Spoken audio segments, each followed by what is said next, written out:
खुलुमबाय स्टुडिअ गेवलां हाजवारि एबसुनि गायसनगिरि गाहाय नेतानि रुंसारि खनकेश्वर नार्जारिनि मुसुखा बेखेवदों।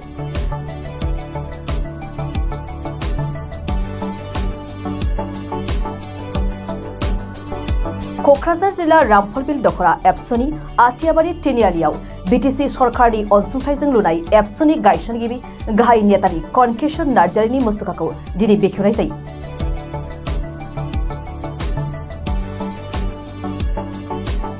बे बेखेवनाय हाबाफारियाव बिटिसिनि गाहाय मावफुं सोद्रोमा प्रमद बर'जों लोगोसे क'क्राझार लकसभा बियाबनि बिजाथि एबा 33 नं सिडली बियाबनि MLA Jayanta Basumatary, MLA Lawrence Islary, रुंसारि खनकेश्वर नार्जारिनि अनसुलि बिसि हिराबाई नार्जारि, एबसुनि लोगो आफादगिरि खोरोमदाव वारि, एमसिएलए माधव सेट्रिमोनजों लोगोसे गुबुन गुबुन दैदेनगिरिफ्रा बाहागो लायो। दुलाराय बर' फरायसा आफादनि गायसनजेननाय समनि गाहाय नेहाथारि आरो बिएससिनि बारग' चिफ खनकेश्वर नार्जारि बिथांनि फुल मोनसे मुसुखा बेवहाय बेखेवनाय जादों आरो बेवहाय बिथांनि अनजालि बिसिजों लोगोसे जोंहा क'क्राझारनि एमएलए सिडलीनि एमएलए लोगोसे बावैसो फोसावजानाय एमपि केन्डिडेट आरो दुलाराय बर' फरायसा आफादनि लेङाइ आफादगिरि लोगोसे बयबो रायजो राजाजों बयबो बाहागो लादों। जों जोबोद गोजोननाय मोनदों जे बिथांनि मुसुखाखौ बेखेवनानै बिथांनि फारसे जोंनि जि सन्मान जोंनि जि मान बेखौ फिन खेबसेबाव जोङो होनो हादों आरो बिथांनि जि बिहोमा बर' हारिनि थामोनथा बर' हारिनि सिनायथि बर' हारिखौ गावनि सोदोमस्रि गावनि राव थुनलाइ हारिमु लानानै थांना थानायाव जि मोनसे गोख्रों खामानि मावनानै बिथाङा बिहोमा होलांबाय बेखौ मालाबाबो जोङो सुख'नो हानाय नङा। बिथांनि खाथियाव जोंहा गिदिरथार मोनसे रिन जानानै थाबाय।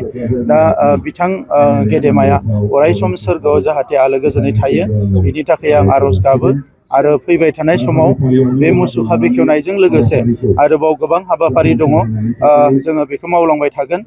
दिनै जोङो क'क्राझाराव जेसेबां गेदेमाफोर जोंहा दङ बिनेश्वर ब्रह्म बिथांनि मुसुखा गायसननाय जाबाय, बिर सिलागां बिथांनि मुसुखा गायसननाय जाबाय, दा गारलाबाथा बसुमतारी बिथांनि दङ, अस्ताद गामिनी नार्जारि बिथांनि दङ, नीलेश्वर ब्रह्मनि दङ आरो बेबायदि गोबां गेदेमाफोरनि मुसुखाफोरखौ गासैखौबो गायसननो थाखाय बिटिआर सरकारा हाबाफारि लादों आरो बिनि थाखाय जोङो क'क्राझारनि एमएलए लरेन्स इस्लारि बिथांखौ दायित्व होदों बे गासैबो मुसुखाखौ बानायनो थाखाय।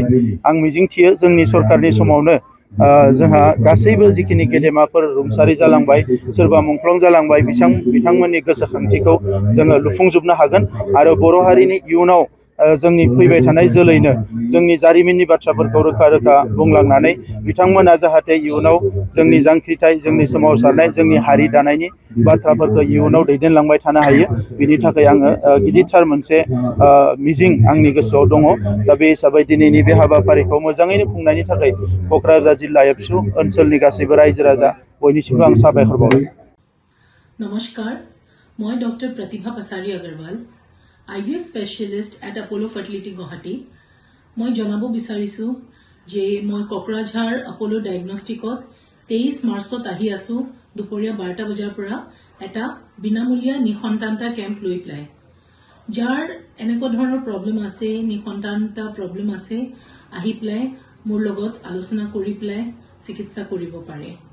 আপোনালোকে বুকিংৰ কাৰণে কল কৰিব পাৰে 8135834710 নম্বৰত।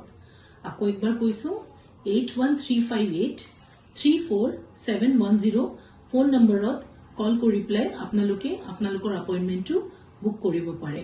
ধন্যবাদ।